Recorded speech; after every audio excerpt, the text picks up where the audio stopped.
Welcome back to the Cave of Wonders, Dreamwalkers. I am your Sith Lord Callous. I am where Star Wars lives, and this is another Rancorous review, my comic book edition.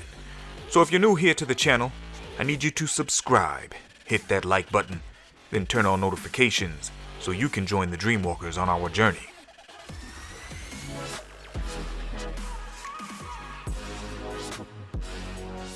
Today we will be reviewing Jedi Fallen Order, Dark Temple, Chapter 4, entitled A Truce, a Trap, and a Traitor. The story was written by Matthew Rosenberg with artist Paolo Vianelli. The colorist is Arif Prianto, and the cover art was done by Will Sliney and Dono Sanchez Almara. Now let's jump into the story.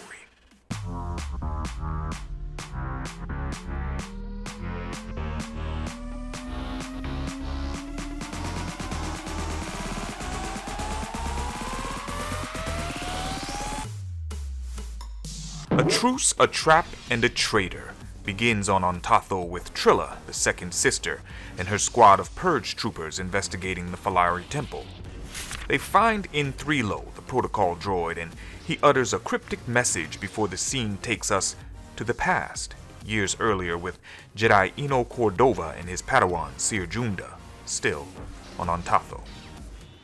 The truce between the Falari and the Da Corporation is waning, and the Jedi want to find out what it is about this temple that has both factions at each other's throats. Leaving his Padawan to watch their exit, Master Cordova distracts the Falari guards and sneaks inside the temple. Fascinated by the temple's size and the ancient language scribed on the walls, Master Cordova neglects to see the booby traps laid out by someone other than those that constructed the temple itself. He ignites his lightsaber and defends himself against the blaster bolts firing at him from the recesses in the walls.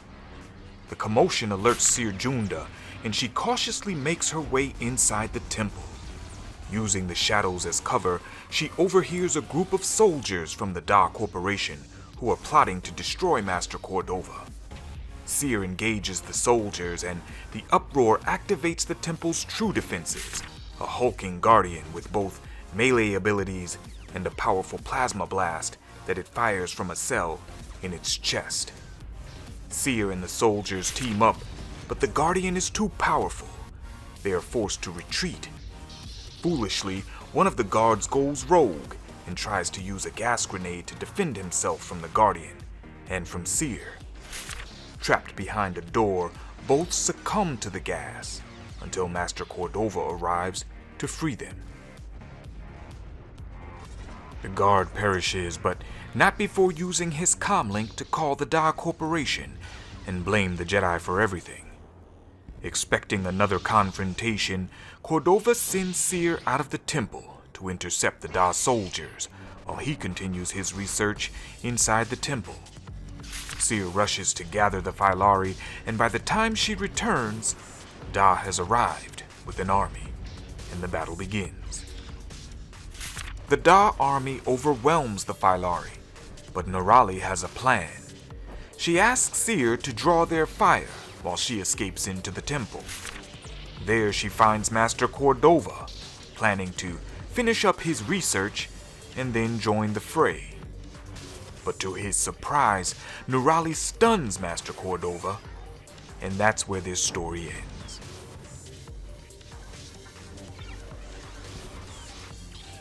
A Truce, a Trap, and a Traitor is the last chapter released before the Jedi Fallen Order game hit stores on November 15th.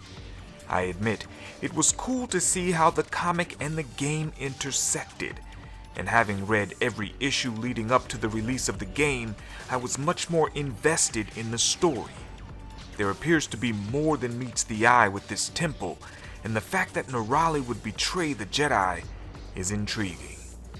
Chapter 5 has been released, so stay tuned for my review coming up in the next few days. Be sure to check out my Lore and Legend series, where I dive into stories of the past. Listen, I do what I love. I hope you love what I do. This has been a Rancorous review, comic book edition. Until next time.